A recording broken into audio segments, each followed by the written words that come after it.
जय श्री कृष्ण. मी कुणिका आणि कुणिकास किचनमध्ये आपल्या सर्वांचं स्वागत करत आहे. आज आहे आषाढी एकादशी आहे आज. आणि सर्वात अगोदर आपल्या सर्वांना आषाढी एकादशीच्या खूप खूप शुभेच्छा कुणिकास किचनतर्फे. आणि मी माऊली विठ्ठलाचरणी प्रार्थना करते की आपल्या सर्वांना आरोग्य चांगले देवोत आणि आपल्या सर्व मनोकामना पूर्ण करोत. चला तर मग मी आज आपल्याला आषाढ स्पेशल ही रेसिपी शेअर करत आहे. आषाढी स्पेशल रेसिपी आहे उपवासाची मिरची वडे. ही आपल्या सर्वांना रेसिपी मी शेअर करत आहे. तेच खाऊन आपल्याला कंटाळा आलाच असेल ना. उपवास म्हणलं म्हणजे तेच आलं. साबुदाणा खिचडी झाली, कटलेट झाले, साबुदाणा वडा झाला किंवा मग रताळाचं झालेलं आहे, हो की नाही, बरोबर ना. तर मग आता काहीतरी वेगळं हटके असं खाण्याची इच्छा होणारच. मग कुणिका कशासाठी आहे, कुणिका अगदी सोप्या पद्धतीने आणि काहीतरी हटके आणि टेस्टी अशा रेसिपी आपल्या सर्वांना शेअर करत असते. चला तर मग कुणिकास किचनमध्ये जाऊया आणि उपवासाची मिरची वडे आषाढी स्पेशल ही रेसिपी बघूयात. आणि सॉरी हां, मला जरा लेट झालं आहे व्हिडिओ शेअर करायला. इथे मी 1 वाटी भिजवलेला साबुदाणा घेतलेला आहे. त्यानंतर इथे मी शेंगदाणे भाजून त्याचं कूट केलेलं आहे. जास्त बारीक पण नाही, जास्त जाड पण नाही आहे. त्यानंतर इथे पण मी हा जो आहे, हा शेंगदाण्याचा जो कूट घेतलेला आहे तो हा मी जरा याच्यासाठी वेगळं एक मी त्याचं सारण करणार आहे, त्यासाठी मी घेतलेला आहे. त्यानंतर इथे 2 बॉईल केलेले बटाटे आहे. त्यानंतर इथे मी कोथिंबीर घेतली बारीक चिरून. त्यानंतर इथे मी बारीक चिरलेली हिरवी मिरची घेतलेली आहे. हिरवी मिरची तुम्ही तुमच्या आवडीनुसार घेऊ शकता. त्यानंतर इथे मी ही जी मिरची आहे, ही मिरची मी भावनगरी मिरची आहे. अजिबात तिखट नसते ही मिरची. ही मिरची मी घेतलेली आहे आणि या मिरचीला मधनं असं मी कट मारलेला आहे. इथे मी कट मारला आणि त्याच्या सगळ्या बिया मी बाहेर काढून घेतलेल्या आहेत. साधारणतः ह्या ज्या मिरच्या आहेत ह्या जवळजवळ 10 ते 13 मिरच्या आहेत. आणि त्यानंतर इथे मी लाल तिखट घेतलेला आहे, जिरे घेतलेलं आहे आणि मीठ घेतलेलं आहे. आता हे जे आहे ना, याच्यासाठी मी हे सारण करायला म्हणजे स्टफिंग करण्यासाठी मी हे घेतलेलं आहे इथे शेंगदाणे. चला तर मग आता मी पुढची प्रोसिजर काय आहे ते तुम्हाला दाखवते. इथे मी एक भांडं घेतलेलं आहे. त्या भांड्यामध्ये आता मला इथे मी हा साबुदाणा आहे, हा साबुदाणा टाकणार आहे या भांड्यामध्ये. इथे अजिबात आपल्याला सुरुवातीला गॅस हा वापरायचाच नाहीये. इथे मी एका भांड्यामध्ये साबुदाणा टाकलाय. त्यामध्ये मी आता हे शेंगदाण्याचं कूट आहे. कॅमेरा चेक करावा. डन. इथे मी शेंगदाण्याचं हे जे कूट आहे ते मी यामध्ये टाकते.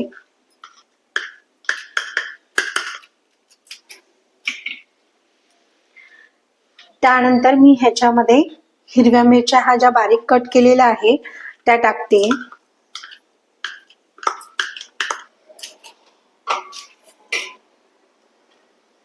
त्यानंतर ह्याच्यामध्ये मी थोडी कोथिंबीर कट केलेली टाकणार आहे.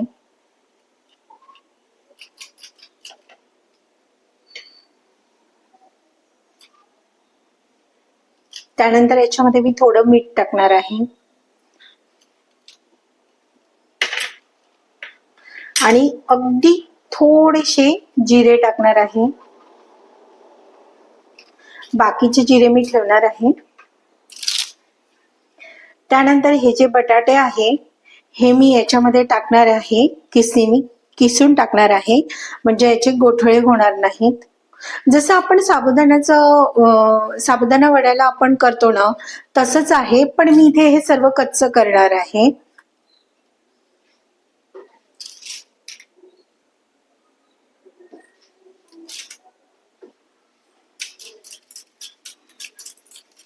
इथे मी किसून घेते याच्यामध्ये बटाटा. ते किसण्यामागचं कारण असं आहे की आपल्याला इथे हे नकोय, त्याच्या जास्त जाड जाड राहिलं नाही पाहिजे आपल्याला, म्हणून मग हे इथे किसून घेते मी. हाताने पण होऊन जातं, पण जरा याने सोपं पडतं, म्हणजे गोठळे राहणार नाहीत त्याचे.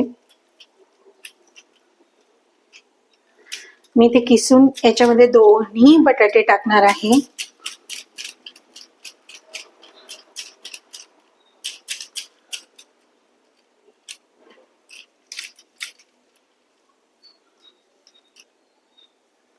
आणि नंतरून मग हे मी छान मिक्स करणार आहे.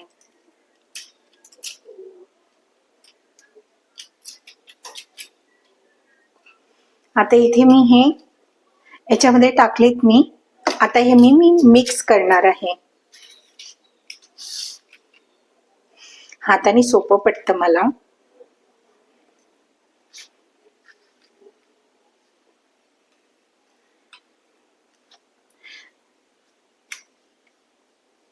साबुदाणा वडा आपण बनवतो ना, सेम तसंच आहे, पण कोणी कोणी असं म्हणजे मी साबुदाणा वडा जर करत असेल ना, तर ते मी शिजून घेते बटाटे, हिरवी मिरची, तेलामध्ये जिरं वगैरे टाकून छान, आणि मग मी ते साबुदाण्यामध्ये मळते, आणि मग त्यानंतर मग मी साबुदाणा कच्चाच ठेवते मी. पण बटाटे वगैरे आहे ना, मी ते मिरची आणि तेल याचा मी तडका देऊन हे करत असते, त्याची टेस्ट छान लागते.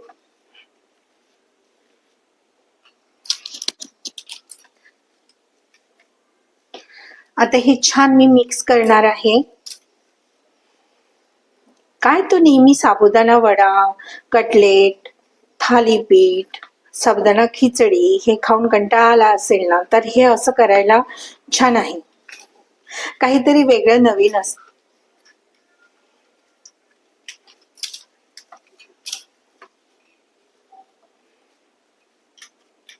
इथे तुम्ही तिखट मीठ तुमच्या आवडीनुसार तुम्ही करू शकता. आणि तसं बघितलं ना, तर ही जी मिरची आहे, ही मिरची एवढी तिखट नसते ही मिरची. आणि ह्यामध्ये मी याचं सगळं बी काढून टाकलेलं.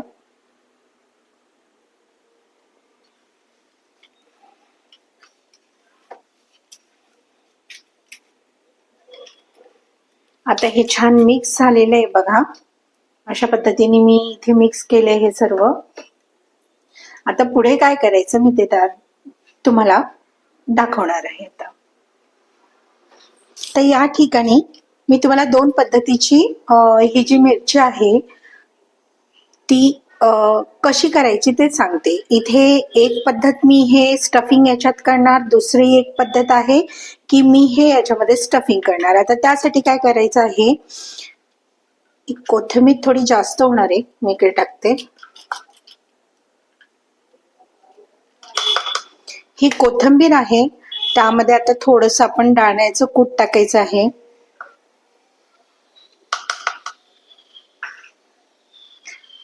त्यामध्ये थोडी लाल तिखट पावडर टाकायची आहे, मीठ टाकायचं आहे, आणि थोडेसे जिरे टाकायचे. आता हे जे आहे ना, हे छान मिक्स करायचं. याच्यामध्ये पाणी अजिबात टाकायचं नाहीये. हे छान मिक्स करून घ्यायचं आपल्याला. मी इथे दोन प्रकारचे करतेय ना. याच्यामध्ये जर का उकळलेला बटाटा जरी टाकला ना आपण तरी चालतो ह्यामध्ये, पण मग इथे बटाटा आहे आणि साबुदाणा आहे, म्हणून मग मी इकडेच हे करतेय, फक्त शेंगदाण्याच्या कुटाचं स्टफिंग करते.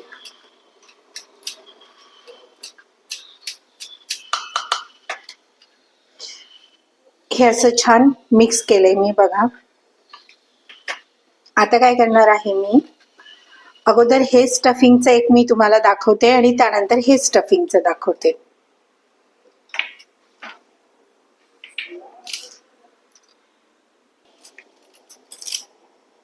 मिरची घेतलीये बघा मी इथे, त्यामध्ये मी आता हे स्टफ करणार आहे. यामध्ये आपण बटाटे पण टाकले असते, पण मी इथे वापर केलाय त्यामुळे मी इथे बटाटे नाही टाकणार आहे. अशा पद्धतीने मिरचीचं चांगलं पोट हे करायचं आणि त्यामध्ये हे छान असं गच्च भरायचं. हे बघा, पुन्हा मी एक मिरची घेतली आहे, त्यामध्ये मी आता हे स्टफ करते. मध्येच फोन येतो.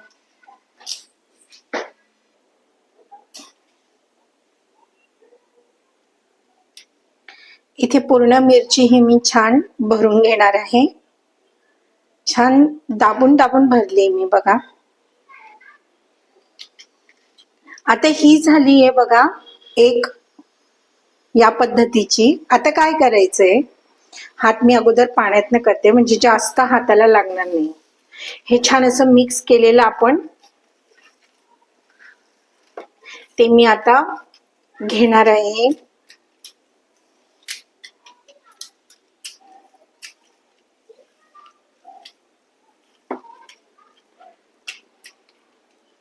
त्यासाठी मी इथे छोट्या मिरच्या घेतलेल्या आहेत, म्हणजे हे जे वरचं आहे ना बाइंडिंग आपल्याला जी करायची आहे ती जरा कमी जाईल.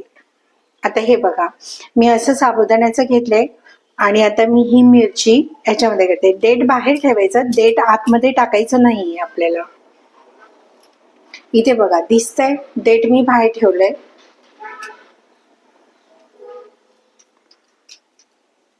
आता मी हे फोल्ड करणार आहे.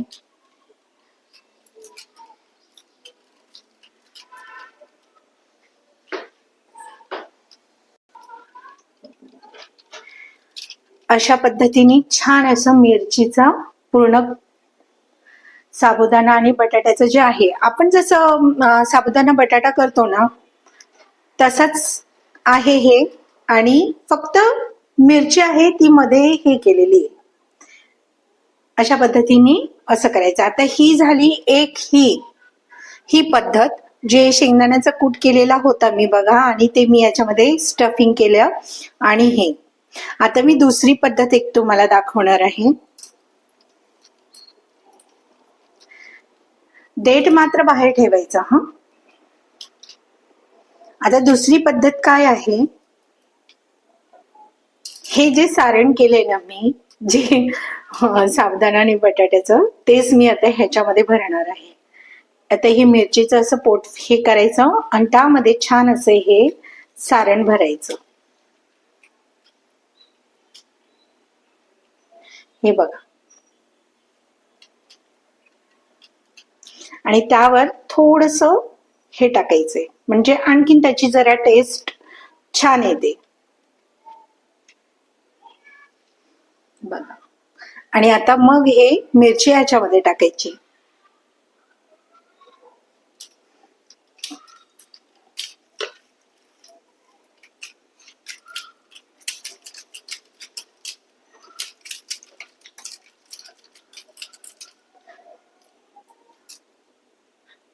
हे बघा असं, आणि मग आता हे फोल्ड करायचे.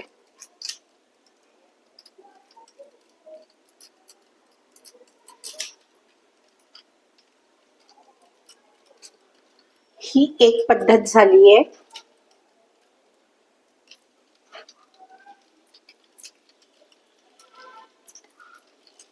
आणि हे तळताना जरा आहे ना छान तळायचं, म्हणजे कच्चं राहिलं नाही पाहिजे.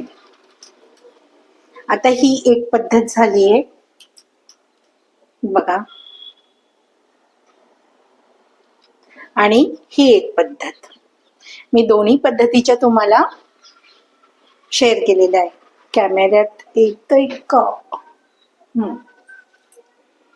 हे बघा, आता मी हे वेगळं ठेवणार आहे आणि हे वेगळे ठेवणार आहे, नाहीतर मग ते जरा कळणार नाही. परत आता मी सेम तसंच करणार आहे. हाताला मी पाणी यासाठी लावते कारण की जरा हे चिटकत नाही. पहिली गोष्ट ना, खरं सांगू का, मला हात भरलेला अजिबात आवडत नाही.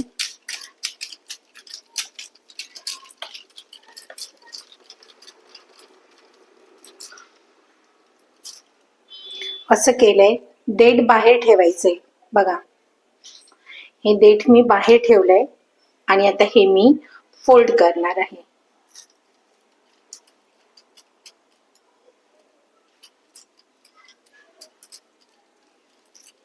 म्हणजे काहीतरी वेगळ्या पद्धतीचं खाण्यामध्ये जातं. तेच तेच तेच खाऊन कंटाळा येतो ना. उपवास असला तरी जिभेचे किती ना चोचले पुरवावे लागतात. म्हणतात ना, एकादशी आणि दुप्पट खाशी.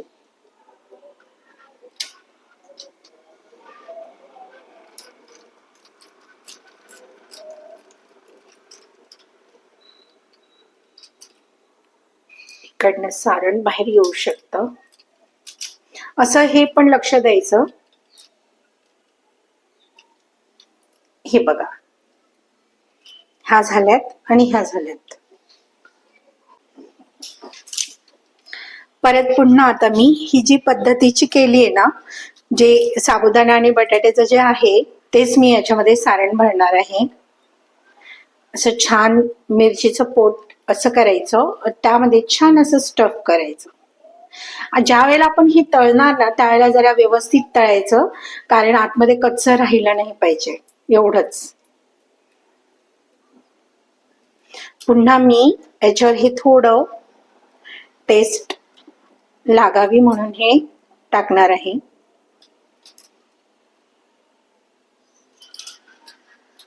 हाताला पाणी लावलंय आणि जरा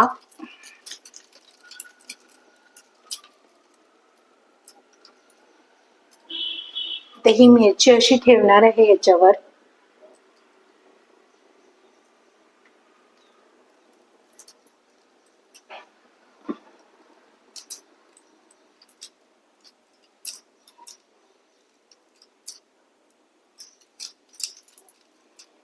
छान हे असं मी करणार आहे.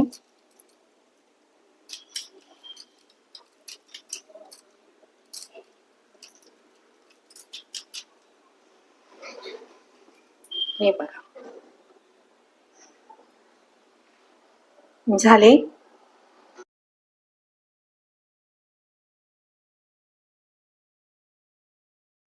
इथे सर्व मी हे बनवून घेणार आहे आणि आता मी एका साईडला इथे तेल गरम करायला ठेवलेलं आहे. एका साईडला मी इथे तेल गरम झालं का ते चेक करते. त्याच्यामध्ये साबुदाण्याचा एक कण टाकून बघितला आणि तेल छान गरम झालेलं आहे. आता यामध्ये मी हळूहळू ते मिरचीचे जे वडे केलेत ते मी तळायला टाकलेले आहेत आणि त्याच्यावरनं असं तेल टाकायचं, म्हणजे जेणेकरून ते कच्चे राहिले नाही पाहिजे आणि मीडियम फ्लेमवरती आपण ते तळायचे आहेत, कारण आतमध्ये कच्चे नको. त्यासाठी एकदम संयम घेऊन हे तळायचे आहेत. मान्य मला एकादशी आहे, पण तरी पण संयम ठेवायचा. छान असे खरपूस भाजायचे, खरपूस तळायचे आहेत. मला फार घाई आहे, काय करणार आहे. एकदम म्हणजे जी मी व्हिडिओ एडिटिंग करते ना, तीसुद्धा मी फार एडिट करते असं, म्हणजे कारण की मला संध्याकाळची घाई आहे, टिफिन आहे, सर्व काही आहे आणि त्याच्यामध्ये मला खूप वेळ काढून हे बनवावं लागते आणि त्याच्याचमुळे तुम्हाला मी व्हिडिओ जरा लेट शेअर करते आहे. तर अशा पद्धतीने इथे छान असे तळून घेणार आहे. त्याच्यावरती पण तेल आपण सोडायचं आहे, कारण कच्ची नको राहायला त्या आतमध्ये.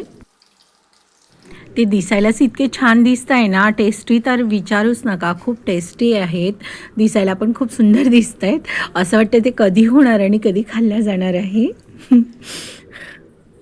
मीच तुम्हाला सांगते संयमाने घ्यावा. आणि मी बघा काय करते इकडे. इथे छान असं अलटून पलटून करायचे, तळायचे ते. याला तुम्ही शॅलो फ्राय करू शकता, पण मी शॅलो फ्रायपेक्षा हे डीप करायला मला जरा बरं वाटतंय. इथे छान अशी मी तळून घेणार आहे. आता बघा इथे तळला गेलेला आहे आणि मी तो आता बाहेर काढणार आहे. चांगलं तेल त्याचं निथळू देणार आहे. दिसायला एवढे यम्मी दिसत आहे ना ते. त्याच्यामध्ये एकतर मिरची आहे, त्यात मग शेंगदाण्याचं सारण भरलेलं आहे मी ते, आणि छान गरमागरम खायची ती. मी तर म्हणते ना, एक जरी खाल्लं तरी पोट भरल्या जाणार आहे, दुसऱ्याची गरजही पडणार नाही. आता मी हा दुसरा पण काढून घेणार आहे इथे. आणि मी पुन्हा ते जे 2 बनवले ते पण मी याच्यामध्ये तेलामध्ये तळायला मी टाकते इथे. आता तुम्ही म्हणाल कुणिका एवढी चुकती का आहे बोलायला, एडिटिंगला, काय करणार? मला इतकी घाई आहे ना काय सांगू तुम्हाला. त्याच्यामुळे मला इथे एकतर एकदम स्पीडनी बोलायचं पण आहे आणि एडिटिंग पण करायची आहे तुमच्यापर्यंत वेळेत. मला तर असं वाटलं पुढल्या आषाढी एकादशीला जाते की काय व्हिडिओ माझी. कारण काय करणार, मला वेळच मिळत नाही आहे. मी सकाळची कामातच होते, नुसतं काम काम काम. त्याच्यामध्ये मग माझं यूट्यूबचं काय होणार, मला तिकडे पण बघावं लागतं ना. आणि त्यात एक तर आषाढी एकादशी म्हटल्यानंतर एखादी तर रेसिपी जायला हवी की नाही. त्याच्यामुळे मी इथे जर चुकली तर प्लीज प्लीज मला समजून घ्या. कारण मला इतकं स्पीडनी इथे बोलायचं पण आहे, एडिटिंग पण करायची. आणि काय झालं माहिती आहे का, नेहमीप्रमाणे कुणिका काहीतरी चुकतेच. कुणिकाकडनं काय झालं माहिती आहे का, मी त्याला माईक लावलेला आणि मी इतकी ना वेंधळी ना तो चार्जिंगला पण लावलेला नाही. आणि मग नंतर ते तुम्हाला स्टफिंग करेपर्यंतच तो माईक चालला, त्यानंतर तो माईक बंद पडला. आणि माईक बंद पडला म्हणून माझं इकडे डबल काम वाढलं आहे ना, असं झालं आहे ते. बघा आता इथे मी पूर्ण तळून घेतलेले आहेत हे. आणि मी बाकीचे पण तळून घेणार आहे. दिसायला बघा किती यम्मी दिसत आहे ना.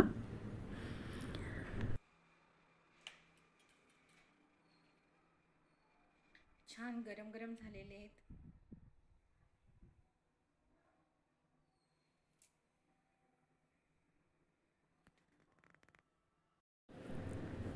आता इथे मी हे पूर्ण झालेले आहे आणि तुम्हाला मी कट करून दाखवणार आहे. गरम आहे ते, पण काय करणार, वेळ नाही माझ्याकडे तेवढा. इथे मी तुम्हाला कट करून दाखवते. बघा हा जो आहे ना, हा आपण शेंगदाण्याचं जे स्टफिंग केलं होतं, मिरची पूड टाकलेलं, तो हा आहे बघा. आणि त्याच्यामधलं स्टफिंग पण किती छान दिसतं आणि छान तळल्या गेलेत, ते कच्चे नाही राहिलेले आतमध्ये. आणि आता हा जो दुसरा आहे, इथे मी जो वेगळ्या पद्धतीचा केला होता साबुदाणा आणि बटाट्याचं, त्याच्यामध्ये स्टफ केलं होतं मिरचीमध्ये, तो हा आहे. पण एक खरं सांगू का तुम्हाला, मी इथे मला जो मिरचीमध्ये आपण शेंगदाण्याचं लाल तिखट टाकून आणि ते स्टफ केले ना, तो एकदम यम्मी झालेला, एक खूप टेस्टी झालेला. मी तर सांगते तुम्हाला, मला तेच आवडलेलं आहे. हे जे आहे साबुदाणा टाकलेला स्टफिंगचा तो मला नाही, पण हा जो आहे ना, हा खूप छान आहे, खूप टेस्टी आहे आणि काहीतरी हटके लागते त्याच्यामध्ये. त्याच्यामुळे मी त्याला प्राधान्य देणार आहे, याला नाही देणार प्राधान्य. पण ठीक आहे, आपापल्या आवडीनुसार. तुम्हाला जर तो आवडला तर आणि शेंगदाण्याच्या स्टफिंगचा आवडला तर, प्रत्येकाची आवड असते ना. तर इथे मी बघा तुम्हाला कट करून दाखवले, दिसायला किती सुंदर दिसत आहे बघा ते. आणि त्याच्यामध्ये हा जो स्टफिंगमध्ये शेंगदाण्याचा केला आहे तो पण छान आहे. याच्यामध्ये आपण आहे ना आपण ह्याच्यामध्ये ना पनीर पण टाकू शकतो बरं का. छान गरम गरम चहा आहे. आणि हे झालेत बघा उपवासाचे मिरची वडे, आषाढी एकादशी स्पेशल. त्याबरोबर असं गरम गरम वाफळलेला चहा आणि गरम गरम मिरची वडे, आषाढी स्पेशल. हा हा हा, काय ते सुख ना. अशी आषाढी एकादशीचा उपवास करावा मग, हो की नाही. असं काहीतरी वेगवेगळं खायला मिळतं ना.